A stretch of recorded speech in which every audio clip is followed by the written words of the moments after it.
नमस्कार, MB network देख रहे हैं आप और आपके साथ मैं हूं भारती बघेल। लोकसभा चुनाव से पहले कांग्रेस को झटके पे झटके लग रहे हैं। 2 दिन के भीतर 3 नेताओं के पार्टी से इस्तीफा देने की चर्चाएं अभी थमी भी नहीं थी कि एक और पूर्व विधायक और वरिष्ठ नेता ने पार्टी से इस्तीफा दे दिया है। कांग्रेस को एक के बाद एक पुराने साथी भी छोड़कर जा रहे हैं। बता दें, टिहरी से पूर्व विधायक धन सिंह नेगी ने कांग्रेस से इस्तीफा दे दिया है। बता दें कि धन सिंह नेगी ने साल 2022 में ही कांग्रेस ज्वाइन की थी और वो टिहरी विधानसभा सीट पर कांग्रेस के टिकट से चुनाव लड़े थे।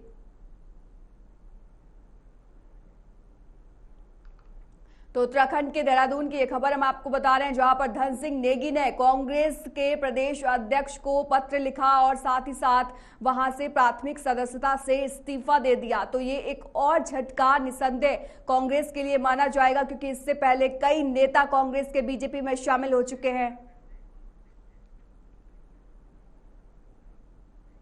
वही अधिक जानकारी के लिए हमारे साथ उत्तराखंड से ब्यूरो चीफ पवन दीक्षित जुड़ गए हैं। पवन, क्या कुछ मामला है और क्या कुछ इसमें अपडेट अभी तक आया है? बिल्कुल, आपको बता दें क्योंकि इस समय भारतीय जनता पार्टी का एकदम माहौल बना हुआ है और बीजेपी में तमाम कांग्रेस के वरिष्ठ नेता जो कांग्रेस के पदाधिकारी हैं या कांग्रेस की टिकट से जो चुनाव लड़े हैं, जो वर्तमान में हारे हैं या जीते हैं, तो तमाम ऐसे लोग हैं जो भारतीय जनता पार्टी का दामन थाम रहे हैं। हालांकि अभी तक कई पूर्व विधायक भारतीय जनता पार्टी में शामिल हो चुके हैं। कल भी उत्तरकाशी से चाहे वो मालचंद हो या फिर विजय पाल सिंह सजवाण हो, उन्होंने भारतीय जनता पार्टी का दामन थामा है। और धन सिंह नेगी, हालांकि भारतीय जनता पार्टी के ही कैडर से धन सिंह नेगी पूर्व में विधायक रहे हैं। 2017 में वो बीजेपी के टिहरी विधानसभा से वो भारतीय जनता पार्टी के टिकट पर विधायक बने थे, लेकिन 2017 में टिकट न मिलने की वजह से उन्होंने कांग्रेस के टिकट पर इस बार चुनाव लड़ा था, लेकिन वो भी उनको भी हार का मुंह देखना पड़ा। और इस समय जिस तरह से जो भारतीय जनता पार्टी की लहर चल रही, उससे प्रभावित होकर के उन्होंने भी आज कांग्रेस पार्टी की प्राथमिक सदस्यता से इस्तीफा दे दिया है। माना यह जा रहा है कि जल्दी धन सिंह नेगी भी भारतीय जनता पार्टी का दामन थाम सकते हैं। तो ये एक बड़ा चुनाव से ठीक पहले एक बड़ा झटका कांग्रेस पार्टी के लिए एक और लगा है। आज पवन, एक के बाद एक जिस तरीके से पार्टी से विदाई ले रहे हैं कांग्रेस से जो कांग्रेस के नेता हैं और बीजेपी में शामिल होते जा रहे हैं, इसका मतलब ये निकाला जा रहा है अब कि उन्हें भी ये पता चल गया है कि आने वाले लोकसभा चुनावों का रिजल्ट क्या होने वाला है। बिल्कुल जाहिर सी बात है, जिस तरह से कांग्रेस पार्टी में जो अंतर कलह चल रही है, जो उनके बड़े नेता सरेंडर कर रहे हैं चुनाव न लड़ने से, और ऐसे में जो 2 प्रत्याशियों पर मंथन अभी भी जारी है कांग्रेस पार्टी में, वही भारतीय जनता पार्टी अपनी चुनावी तैयारियों में काफी आगे निकल चुकी है। और ऐसे में जो माहौल पूरे देश भर में जो क्रिएट हो रहा है, उसका कहीं न कहीं भारतीय जनता पार्टी और ज्यादा लाभ लेना चाहती है। यही वजह है कि अभी तक कांग्रेस पार्टी में भारतीय जनता पार्टी का कोई भी छोटा बड़ा कार्यकर्ता सम्मिलित नहीं हुआ, जबकि कांग्रेस समेत अन्य तमाम दलों के, चाहे वो कांग्रेस हो, चाहे वो आम आदमी पार्टी हो या यूकेडी हो, तो तमाम ऐसे अन्य दलों के जो नेता हैं, जो पदाधिकारी हैं, जो पूर्व में प्रतिनिधि रहे हैं, वो लोग अब भारतीय जनता पार्टी का दामन थाम रहे हैं। इससे और ज्यादा भारतीय जनता पार्टी का माहौल बन रहा है।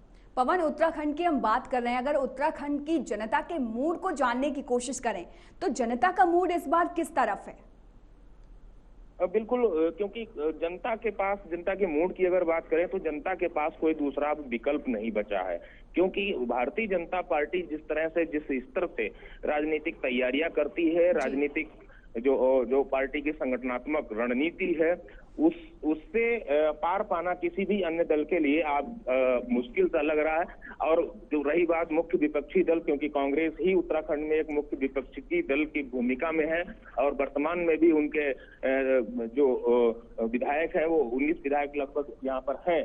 तो ऐसे में जो विपक्ष की भूमिका में कांग्रेस पार्टी को होना चाहिए, जो जनहित के मुद्दों को लेकर के सत्ताधारी पार्टी को घेरना चाहिए, तो उससे वो कहीं न कहीं वंचित रह रहे हैं और वो अपनी अंतर्कलह निपटाने में ही उनका समय व्यतीत हो रहा है।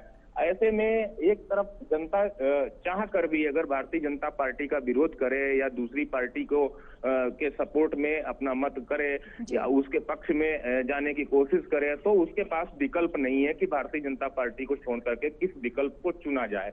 तो विकल्प रहित संकल्प का जो नारा दिया जा रहा है भारतीय जनता पार्टी के द्वारा, मुख्यमंत्री पुष्कर सिंह धामी के द्वारा, तो वही अब चुनाव के माहौल में भी दिखाई दे रहा है। पवन, जब भी कोई चुनाव लड़ा जाता है तो मुद्दों की अहम भूमिका वहां पर होती है। कुछ मुद्दे राष्ट्रीय स्तर पर लिए जाते हैं और कुछ मुद्दे जो है लोकल स्तर पर लिए जाते हैं, जिन्हें मिला जुलाकर जो है लोकसभा में प्रस्तुत किया जाता है कि हमने इतना काम किया और इतना नहीं। अगर उत्तराखंड के मुद्दों की बात की जाए, जो लोकल मुद्दे हैं, तो आपको क्या लगता है कौन कौन से वो अहम मुद्दे हैं जिनको धार बना सकती है बीजेपी इस बार के लोकसभा चुनावों में? बिल्कुल, भारतीय जनता पार्टी के पास विकास के मुद्दे हैं। भारतीय जनता पार्टी के पास केंद्र सरकार की जो उपलब्धियां हैं उनके मुद्दे हैं। भारतीय जनता पार्टी के पास चाहे वो धारा 370 हो, चाहे 35A हो, चाहे राम मंदिर हो, या फिर अन्य CAA हो, या फिर उत्तराखंड के जो स्थानीय मुद्दे हैं उसमें चाहे मुख्यमंत्री पुष्कर सिंह धामी के द्वारा बनाए गए कानून हो, चाहे वो नकल विरोधी कानून हो, चाहे वो महिलाओं को क्षैतिज आरक्षण का मामला हो, चाहे वो UCC लागू करने का जो काम किया है सरकार ने वो हो, या फिर जो जनहित के मुद्दों पर केंद्र सरकार और राज्य सरकार के द्वारा जो लाभार्थी हैं उनको लाभ जिनको मिला है योजनाओं से, उनको लेकर के जनता के बीच में भारतीय जनता पार्टी जाने वाली है। इससे पवन, ये तो जी बोलिए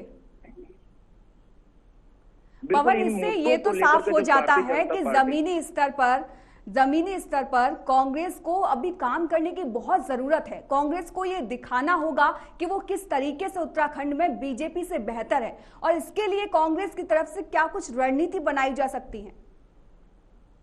हाँ बिल्कुल, हालांकि कांग्रेस के द्वारा जो मुद्दे उठाए जा रहे हैं उन मुद्दों से बहुत ज्यादा जनता इंटरेस्टेड नहीं है। जनता कहीं कहीं उन सब मुद्दों से पीछे हट करके भारतीय जनता पार्टी के द्वारा जो मुद्दे समझाए जा रहे हैं, जो उपलब्धियां बताई जा रही हैं, उनमें ज्यादा भरोसा किया जा रहा है। जैसा लग रहा है कि माहौल के अनुसार कि उनमें ज्यादा जनता विश्वास कर रही है, ना कि जो कांग्रेस पार्टी के द्वारा मुद्दे उठाए जा रहे हैं उन पर कांग्रेस पार्टी के पक्ष में जनता दिखाई दे रही है। हालांकि कांग्रेस के द्वारा जो मुद्दे उठाए जा रहे हैं उनमें महत्वपूर्ण मुद्दे हैं, महंगाई है, बेरोजगारी है, अंकिता हत्याकांड का जो मामला था वो बड़े जोर शोर से उठाया जा रहा है।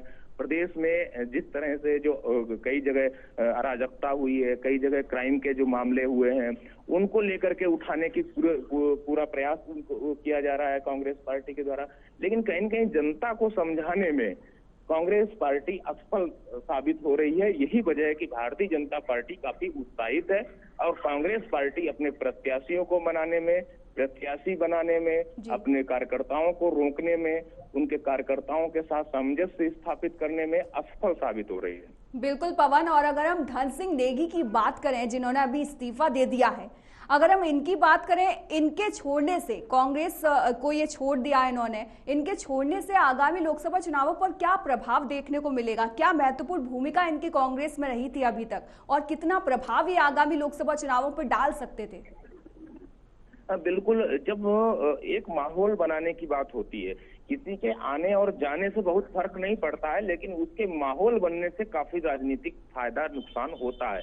जहां एक और कांग्रेस पार्टी का दामन छोड़ करके छोड़ दिया है, तो उससे कहीं न कहीं कांग्रेस पार्टी के अंदर जो कार्यकर्ताओं का मनोबल है वो कहीं न कहीं कमजोर होगा। इससे जनता में भी उस माहौल में फर्क पड़ता है। वहीं अगर भारतीय जनता पार्टी में ये तमाम जो कांग्रेस के दिग्गज जो छोड़ करके, जो पूर्व प्रतिनिधि, पूर्व विधायक जो छोड़ करके भारतीय जनता पार्टी में पहुंच रहे हैं, उससे कहीं न कहीं भले उनके साथ वोट आए ना आए, लेकिन एक माहौल क्रिएट होता है और उस माहौल को भुनाने में भारतीय जनता पार्टी सबसे आगे है। और यही वजह है कि लगातार जो भारतीय कांग्रेस पार्टी छोड़ रहे हैं उनको भारतीय जनता पार्टी में सम्मिलित करके एक माहौल क्रिएट किया जा रहा है, जनता में एक अपने प्रति परसेप्शन बनाया जा रहा है, ताकि जो चुनाव में जो मत प्रतिशत है वो बढ़ाया जा सके और यही वजह है कि लगातार जो कांग्रेस पार्टी छोड़ रहे हैं उनको भारतीय जनता पार्टी अपने संगठन में सम्मिलित कर रही है। ठीक है पवन, आप हमारे साथ लगातार बने रहिए, आपसे आगे भी अपडेट लेते रहेंगे।